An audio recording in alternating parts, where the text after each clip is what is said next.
Item 10C, adopt a resolution authorizing the purchase of 4 Ford Escape sport utility vehicles, 1 Ford F-150 pickup truck, 2 Ford F-350 dump trucks, and 2 Ford F-150 commercial vans from Ceremony Ford in the total amount of $244,909.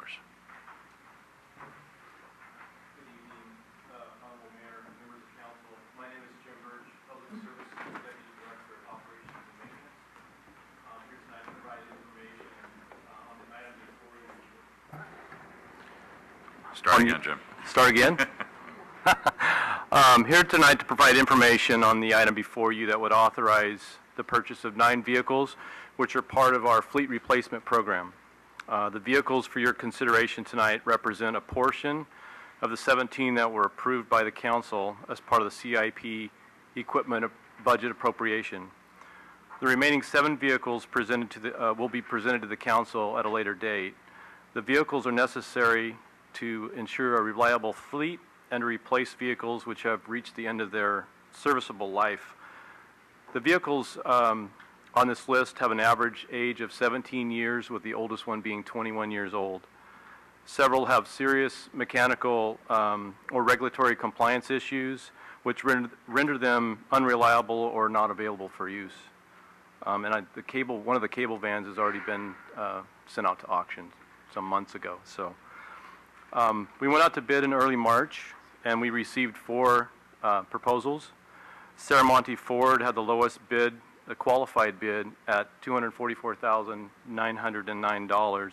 You might notice in your packet that appears that there's 2 lower bids. Those 2 bidders they chose not to bid on the cable vans, and that's why that number is lower.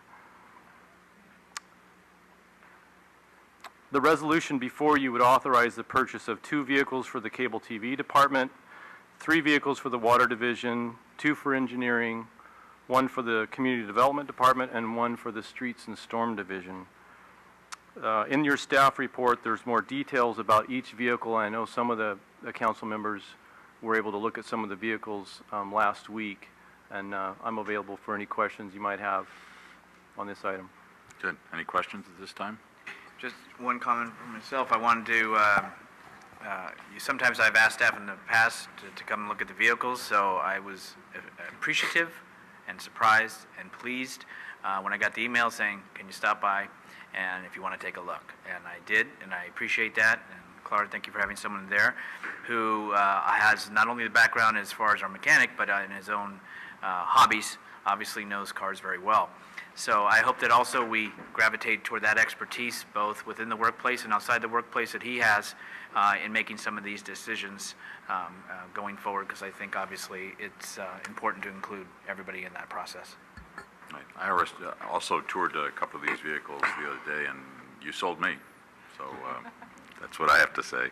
Anyone else? You don't have to be a mechanic when you look at them. Through the chair? Michael. I have some comments as well. I did get a chance to walk through the parking lot and see some of those trucks, and they did present a pretty sad picture. My concern is that you have vehicles out there that are 20 years old that don't appear to have gotten a lot of utility, meaning that the mileage on these is fairly low, and there's nothing in this staff report that tells me anything about how these vehicles are going to be used.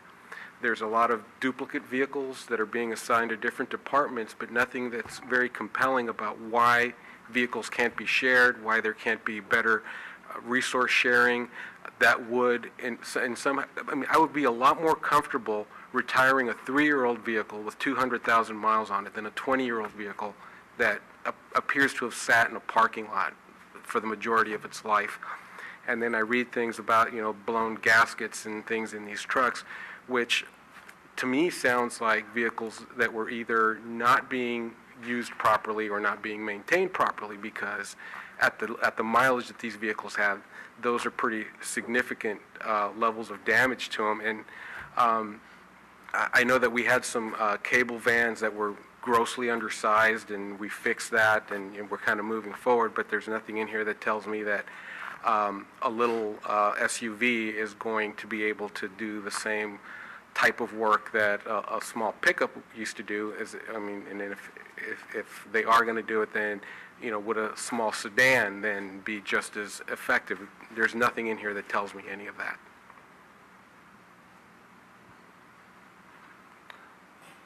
what we've done is we've looked at each vehicle and tried to make the most utility out of each one of them. The SUVs that you're looking at, they're multi-use, they're inspectors that are going to be using those. If we go out and look at the market and look at each vehicle, we're trying to not customize, but create a vehicle that can be used for multiple purposes and be shared. So those are the things we look at when we purchase the vehicles. Okay. And some of the vehicles, while the mileage might not be high, some of the vehicles used for traffic control might have to sit there and idle with warning arrows and so forth running, and people don't realize it may not get a lot of miles, but it's getting a lot of use on different crews. And we do share some of those vehicles back and forth when we can. I'm not sure if that answers your question. I would like also to add that 2 years ago, the city went through a very comprehensive assessment analyzing the type of use each equipment in the fleet receiving, and taking in consideration all of those reasons what you just mentioned. Some of the equipment, including some of these trucks, maybe they are not high mileage, but they have very high number of hours used. That's why typically you have both. You have the mileage and also number of hours used. And also what is critical in some of this, including for this equipment proposed for replacement, to have availability. That sometime you need a certain time of equipment, and that to have those available at the time when you need them had a price, which the city is paying for it to make sure that in case of emergency or those who are taking those trucks home and they are available 24 hours for response, those are available at the time when they need. But beside that assessment done 2 years ago is an ongoing assessment at the time when the CIP proposal is developed to consider not just the state and of those equipment, but also the need for them.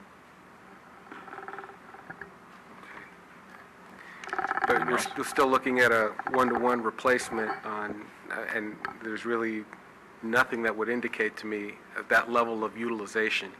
And I know that, yeah, maybe they do sit idle sometimes, but there's nothing that tells me that these vehicles were really utilized to their full potential. Okay. Anyone else? Any action by the council?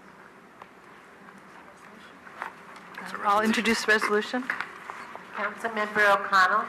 Aye. Councilmember Ibarra. Aye. Councilmember Salazar. No. Vice Mayor Medina. Aye. Mayor Ruane. Aye. Through the chair.